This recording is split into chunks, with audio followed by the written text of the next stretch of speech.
Amén.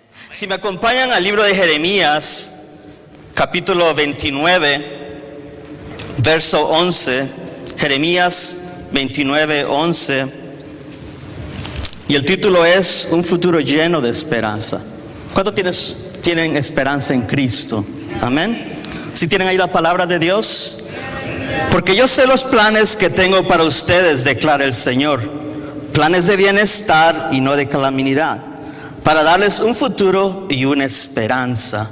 Amén, amén. Pueden sentarse.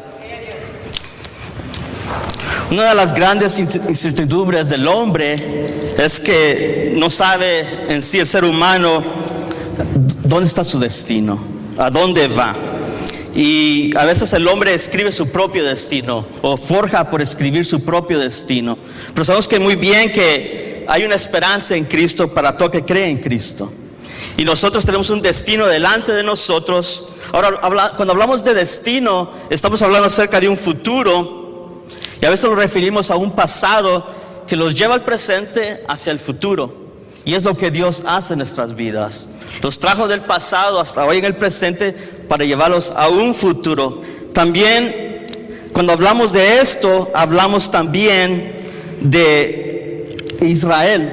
Si uno ve ahí en el capítulo 29, Jeremías le escribe a los desterrados, o sea, a los judíos que estaban en esclavitud, y les da una promesa, envía una carta a Babilonia, a los judíos que estaban ahí, profetizando un futuro de restauración, profetizando un bienestar de parte de Dios, pero a su debido tiempo.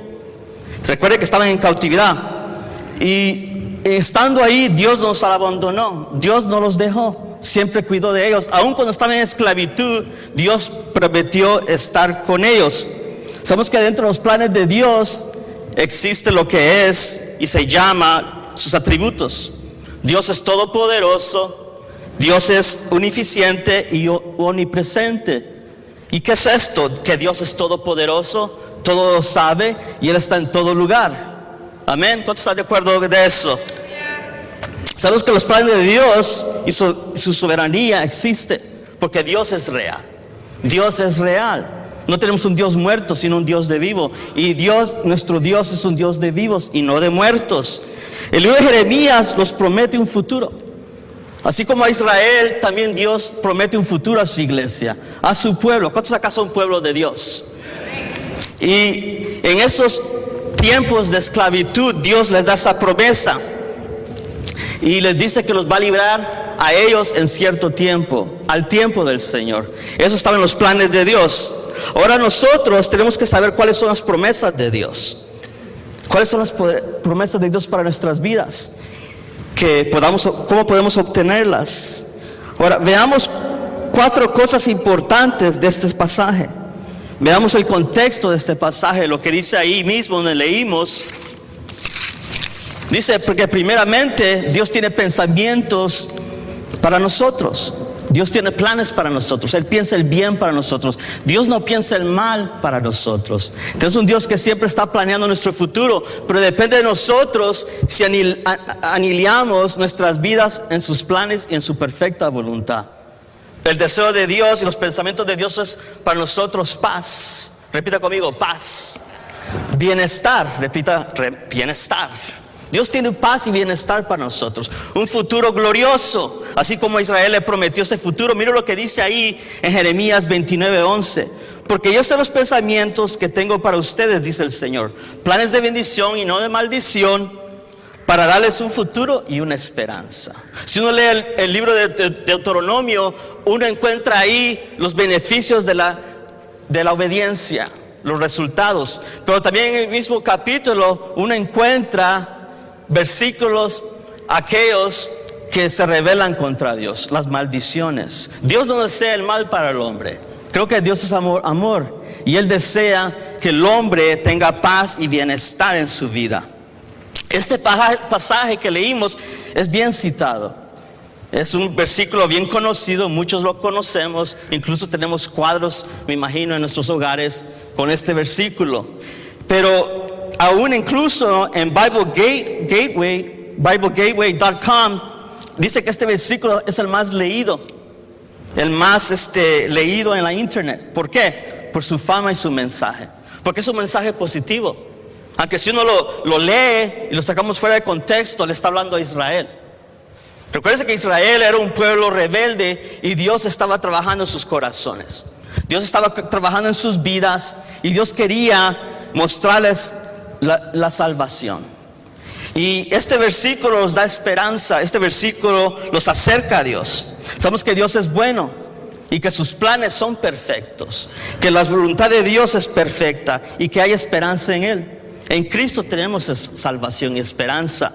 Ahora, ¿cuál es el problema entonces? El problema es por falta de fe y que no tenemos confianza hacia Dios, que no le creemos a su palabra. La Biblia dice en Hebreos que sin fe es imposible agradar a Dios, porque es necesario que el que se acerca a Dios crea que Él existe o Él es, y que Él recompensa a todos aquellos que le creen, o es galardonador de los que le buscan. Cuando nosotros buscamos al Señor, lo más que le agrada al Señor es nuestra fe. Lo más que le agrada al Señor es nuestro accionar cuando le creemos. No solamente pronunciar su palabra, sino también creerla en el corazón, porque entonces sería vana nuestra fe. Entonces cuando el Señor ve nuestra fe, Él se agrada. Dios no quiere la ruina para nosotros. Él no quiere la ruina, sino la prosperidad. Inmediatamente cuando pensamos en prosperidad, pensamos en lo material, pero Dios quiere primeramente lo espiritual como lo material.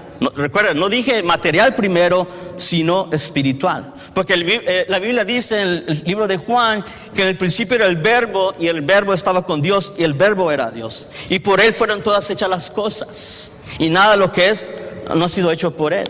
Así que primero es lo espiritual. Primero es lo espiritual. Dios quiere que nosotros tengamos prosperidad. La Biblia dice que Jesús crecía en sabiduría, en edad y en gracia ante los hombres y para Dios. Dios cree que Él quiere primeramente que maduremos espiritualmente para poder ministrar las cosas materiales. Dios quiere bendecirlo a nosotros, pero primero tenemos que sacar todo el amor a las cosas y que nuestro corazón sea solamente para Él. Una lealtad, un rendimiento solamente para el Rey de Reyes y Señor de Señores. ¿Por qué no da un aplauso al Señor por eso? Porque Él es el Rey de Reyes y Señor de Señores. Ahora Juan le escribe al anciano Gallo y le dice: amado, yo deseo que prosperes en todo, así como en salud, que también como prospera tu alma. Dios quiere prosperar nuestras vidas. Primeramente el alma, sanar nuestro corazón, para que Él haga su perfecta voluntad en nosotros. Segundo es darlos bienestar, paz. Tercero es bendecirlos económicamente. Ahora, muchas veces nosotros adelantamos y no dejamos que Dios traiga su reino sobre nosotros. Dice la Biblia: buscar el reino de Dios más que todas las cosas y su justicia. Y todas las cosas, todo lo material será añadido. El problema es que queremos las cosas inmediato. Queremos las cosas materiales y no buscamos su Espíritu Santo. No buscamos su presencia. Ese debe ser nuestro deleite, estar en la presencia del Señor. También Dios quiere darnos vida en abundancia por medio de los problemas y las circunstancias o la escasez. ¿Por qué Dios los tiene aquí? ¿Por qué Dios no nos da un edificio grande para nosotros, propio, que lo podamos comprar? Porque nuestro Padre es bueno. Un padre bueno no da a sus hijos lo que piden. Un padre bueno da a sus hijos lo que necesitan. Entonces nosotros como hijos tenemos un Padre sabio y Él sabe cuándo hará las cosas. Él tiene nuestros tiempos en sus manos. Él conoce el futuro. Yo no conozco el futuro, pero el Señor conoce el futuro. Así que es mejor esperar en Él que adelantarlos. Y si los tiene aquí es para un propósito, para llevar a cabo su voluntad. Ahora, Dios es un Dios soberano y Dios prueba nuestro corazón. ¿Qué hay en el corazón nuestro? Porque a Israel lo mantuvo en el desierto por 40 años para conocer el corazón de ellos. Ya que Israel era un pueblo rebelde, duro de cerviz, Dios quería arrancar de ellos a Egipto para darles abundancia. Jesús dijo: yo vine para darles vida y vida en abundancia. Y Dios quiere bendecir nuestras vidas, aún en los problemas, aún en la escasez. La promesa es que esa harina no menguará, que ese aceite no menguará, porque esta viuda le dio al profeta algo de comer, de lo nada. Fue Dios que hizo el milagro y multiplicó por su obediencia. Así que para nosotros tener una vida en abundancia, primeramente tenemos que obedecer al Señor y creerle al Señor y caminar por fe, porque el pueblo de Dios no debe caminar por vista. Hoy en día escuchamos predicadores que dicen: todo lo que miras, decláralo, confiésalo y es tuyo. No, eso no trabaja así. Dios es sabio y nosotros tenemos que alinear nuestro corazón, nuestros deseos egoístas y buscar su voluntad.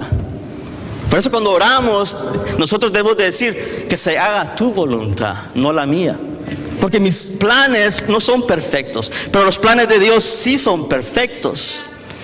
Ahora, Deuteronomio 28:12, si me acompañan ahí, Deuteronomio 28:12, mira lo que Dios promete aquí. Abrirá el Señor para ti su buen tesoro, los cielos, para dar su lluvia a tu tierra a su tiempo y para bendecir toda la obra de tu mano.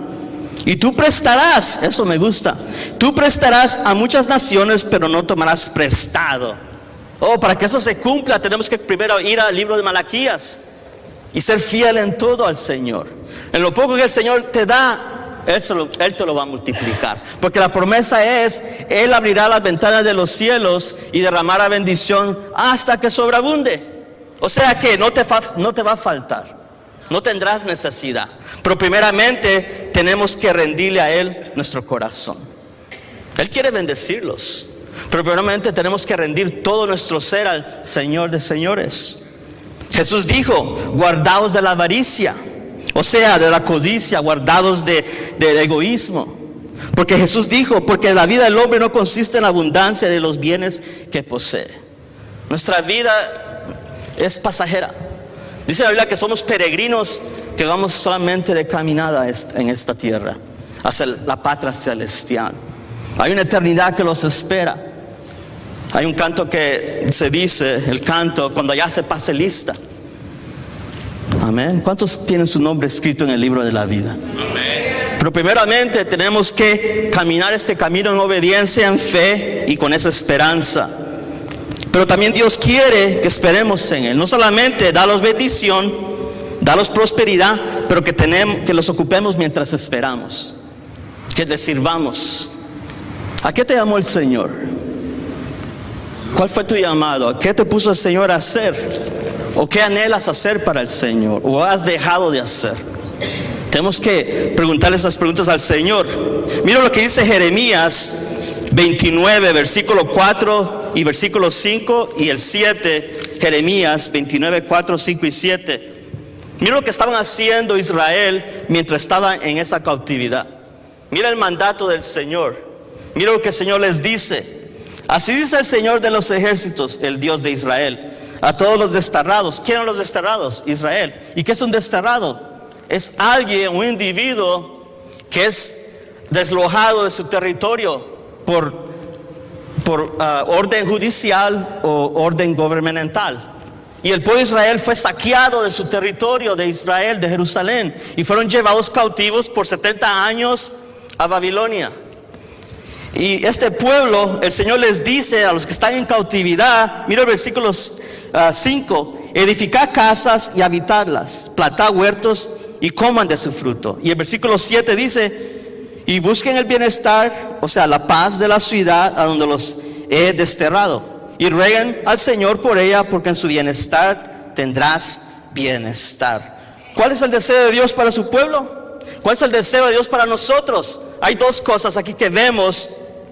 Primero, les dice que edifiquen casas y que coman de ese fruto de la tierra. O sea que mientras estamos aquí tenemos que enseñar la palabra de Dios, la sana doctrina, predicar las buenas nuevas de salvación. Segundo, que compartamos las buenas nuevas de salvación en la ciudad. Esa es la voluntad de Dios. Pero muchas veces nosotros queremos hacer las cosas a nuestras maneras. Queremos acumular tesoros aquí en la tierra, donde dice que se corrompe. donde los ladrones minan. Queremos atesorar cosas y llevar lo que podamos y llenar nuestra cuenta bancaria cuando hay otras cosas más importantes en el reino de Dios. Cosas que traen un peso para la eternidad.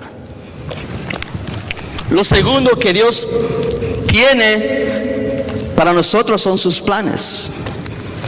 Jeremías 29, 8 al 9 dice: porque así dice el Señor de los ejércitos, el Dios de Israel, que no los engañen sus profetas que están en medio de ustedes, ni sus adivinos, ni escuchen los sueños que tienen, porque les profetizan falsamente. ¿Qué dice ahí? Les profetizan falsamente en mi nombre, y no los he enviado yo.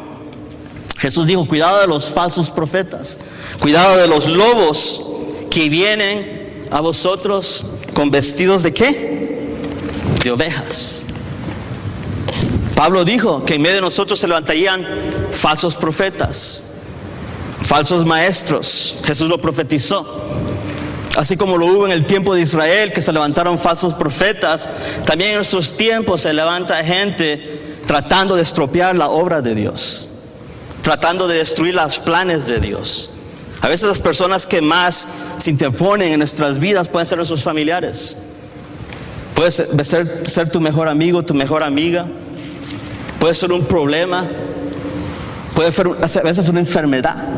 Pero Dios usa todas esas cosas para que nosotros maduremos, para que nosotros le busquemos a Él, ya que Él es soberano y conoce todas las cosas. Y no hay hombre que ha nacido en esta tierra que pueda ser más sabio que Dios y que conozca todas las cosas. Aún la Biblia dice: ¿quién conoce la mente de Dios? Nadie, solo el Espíritu de Dios.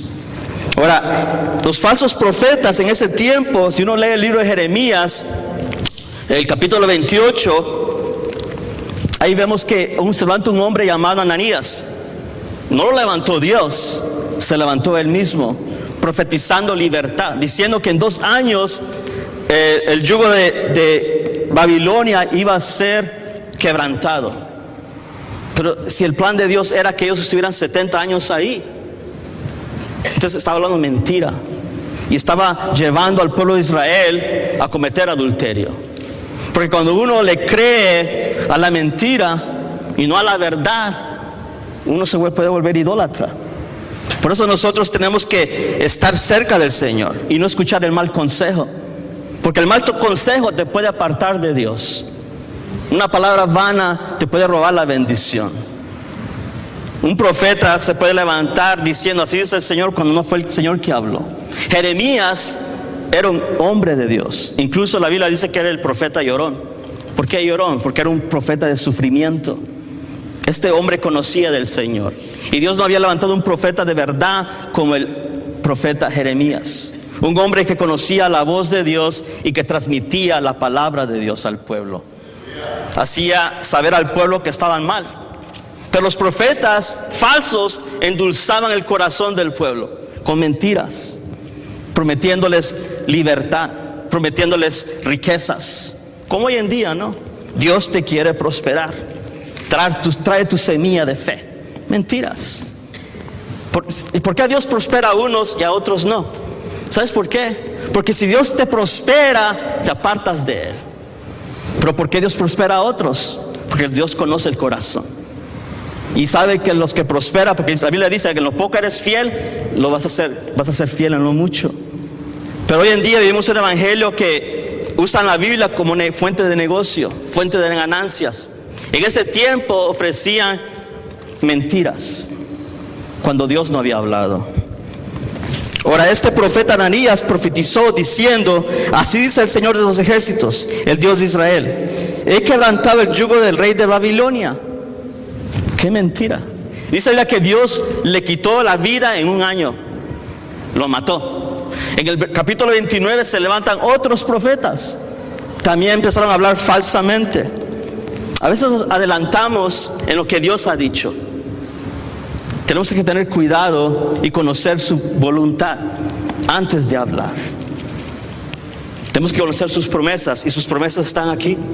Hay que leerlas, hay que escudriñarlas, Porque si quieres conocer quién Dios es, tienes que leer la Biblia.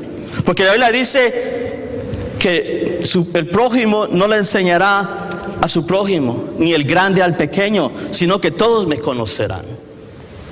¿Conoces al Señor? O pregunto, ¿has nacido de nuevo? Ahora, solo Dios conoce los planes para nosotros en nuestras vidas. Él promete darnos vida y vida en abundancia, pero no solo eso, Él promete darnos vida eterna. ¿Cuántos acá ya recibieron vida eterna? No es que lo vas a recibir, no, en la cruz del Calvario Jesús dijo, consumado es. Y a Él decir consumado Él, ahí estaba diciendo, tenemos vida en abundancia, tenemos resurrección en Él. Ya cuando muramos nosotros vamos a tener vida eterna. Ese es nuestro galardón, esa es nuestra tierra prometida. Mira lo que dice 1 de Juan, capítulo 2, versículo 25 al 27. 1 de Juan 2, 25 al 27. Y esta es la promesa que Él mismo nos hizo. Nos prometió la vida eterna. Les he escrito esas cosas respecto a los que están tratando de engañarlos. O sea que había falsas doctrinas que querían apartarlos del camino del Señor. Y en cuanto a ustedes, la unción que recibieron de Él permanece en ustedes. Y no tienen necesidad que nadie nos enseñe. Pero así como su unción les enseña acerca de todas las cosas y es verdadera y no mentirá, así como les he enseñado, ustedes permanecen en Él. ¿Cuántos acá permanecen en el Señor? Porque la Biblia dice que los hijos de Dios son guiados por el Espíritu Santo. No son guiados por una mentira, no somos guiados por una filosofía, no somos guiados por una doctrina falsa o una profecía vana. Somos guiados por la palabra de Dios. Lámpara es a mis pies tu palabra y lumbrera a mi camino. Es el Señor que los guía. Es Dios que los muestra su salvación. Todos los planes de Dios son para nosotros para el bien. Aunque a veces no entendemos. A veces no entendemos los planes de Dios. A veces queremos decir a Dios, Dios, hazlo de esta manera. Señor, ¿por qué no sanas a mi mamá? Señor, ¿por qué no me das lo que necesito? ¿Por qué no me das una esposa? ¿Por qué no me das un esposo? ¿Por qué no me das un nuevo trabajo? Es que pedimos mal. Primero tenemos que acercarlos a Él, adorarle a Él, amarle a Él primero de todas las cosas. Tenemos que poner nuestras prioridades en orden. Dios es primero ante todas las cosas. Todo lo demás es secundario. Tu esposa, las cosas, este mundo son añadiduras. Buscar el reino de Dios y su justicia y todo lo demás será añadido. Todo lo demás queda por sobrar. Nada podemos llevarlos a este mundo. Nada. Dice un hombre le dijo a su esposa, era millonario, súper millonario, no millonario, súper millonario. Y el hombre le dice a su esposa, ya anciano, cuando yo muera, entiérrame con todo mi dinero. Y así fue. El hombre murió y la mujer lo enterró con todo su dinero. Le escribió un cheque con su nombre de $25 billones, lo firmó y se lo puso en el ataúd. Nada podemos llevar de este mundo. Mejor usemos los recursos que el Señor nos da para su reino. Mejor usemos las finanzas que el Señor Dios nos da para su gloria. Mejor usemos nuestro carro, nuestra casa para glorificar su nombre. Porque todo lo que tenemos no es el perfecto plan de Dios, solo es la plataforma para que seas de bendición. Porque tú serás de bendición para muchos. El Señor te dice. Y muchos conocerán mi nombre. El Señor lo dice. Usemos todo lo que tenemos. ¿Por qué no entendemos los planes de Dios? No los entendemos. José es una perfecta historia. Todos conocemos la historia de José. José, dice la Biblia, que era amado por su padre Jacob, hijo de Raquel. Jacob le había dado solo para él un abrigo de colores. Y eso nos habla de la gracia del Señor, ese abrigo. Y dice la Biblia que Dios le hablaba a José, joven, un niño. Dios hablaba con él.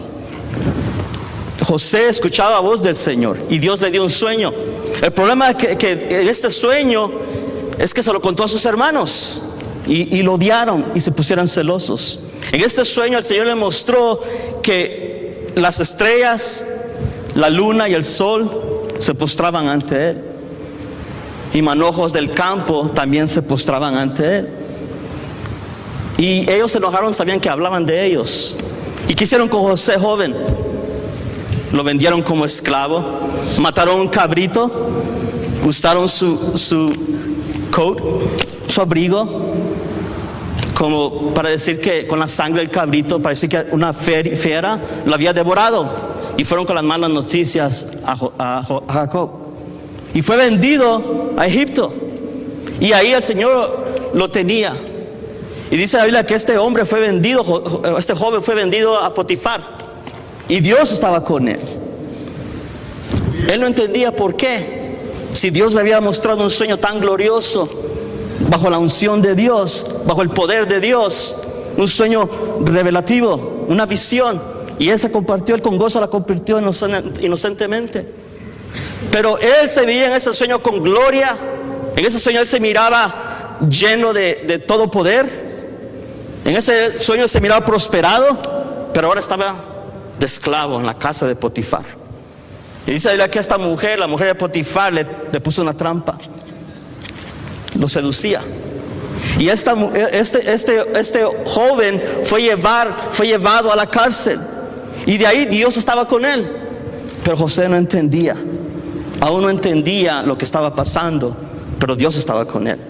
Y dice la Biblia que en la cárcel Dios le da revelaciones. Había un panadero y un hombre que servía la copa de vino al rey. Y tuvieron sueños. Y José les reveló los sueños, les dijo: a ti, el panadero, te van a matar, te van a ahorcar, ya llegaste a tus días. Pero tú, copero, vas a volver a servir al rey la copa de vino. Y se cumplió la promesa. Pero parece que el copero se olvidó de José. Porque por medio de ese sueño, el copero salió de la cárcel. Tenía Alzheimer's, parece, este copero. Y se había olvidado de José. Y así pasa muchas veces. La gente se olvida de nosotros. Nuestros propios familiares se pueden olvidar de nosotros. Pero Dios tiene todo en control. Amén. ¿Cuántos creen que Dios tiene todo en control? Y Dios le dio un sueño al rey de Babilonia. Y le mostró que iban a haber 7 días de escasez y 7 años de escasez y 7 años de abundancia. Que iban a ver, que él miraba en esa visión 7 vacas flacas y también miraba 7 vacas gordas. Y nadie le podía interpretar ese sueño. Ni los magos, ni los psicólogos, ni los astrólogos, ni el más sabio en Babilonia. Pero había un joven llamado José que interpretaba sueños. Y se acordó el copero de José. Y lo llamaron. Y José le interpreta el sueño al rey de Babilonia. Y le da su interpretación. ¿Y qué es lo que hizo en el capítulo 41 de Génesis? Este rey de Babilonia lo puso por segundo.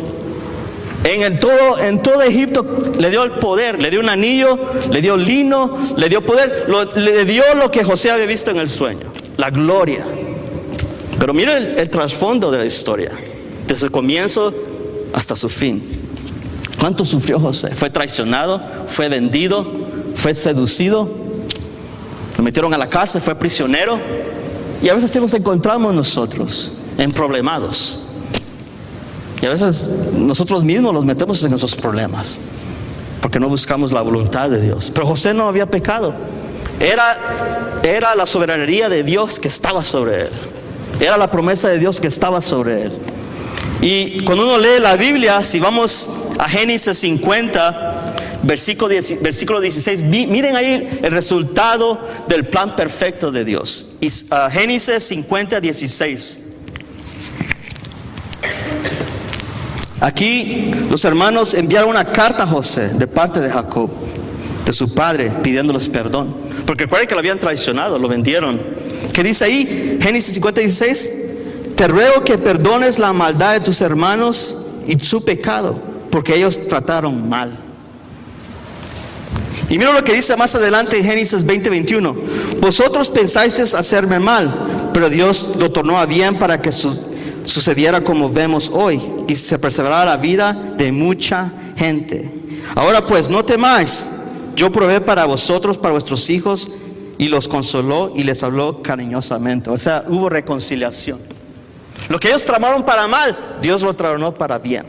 Porque es lo que Dios hace. Dice la Biblia que Él convierte nuestro lamento en baile, nuestra ceniza en alegría. Nuestros pecados los convierte en blanca lana. Es lo que el Señor hace por nosotros, su gracia. Así como que estuvo con José, así el Señor está con nosotros. Por medio de ese plan, Dios salvó a toda una nación. No solo a Egipto, pero también salvó al pueblo de Israel. Se cumplió la promesa. Y vinieron y se postraron ante Él, porque era el segundo en Egipto. Y no solo eso, Él dijo que cuando muriera, que llevaran sus huesos fuera de Egipto, a la tierra prometida. Tal vez el Señor no venga hoy, tal vez el Señor venga mañana o 10 años de aquí.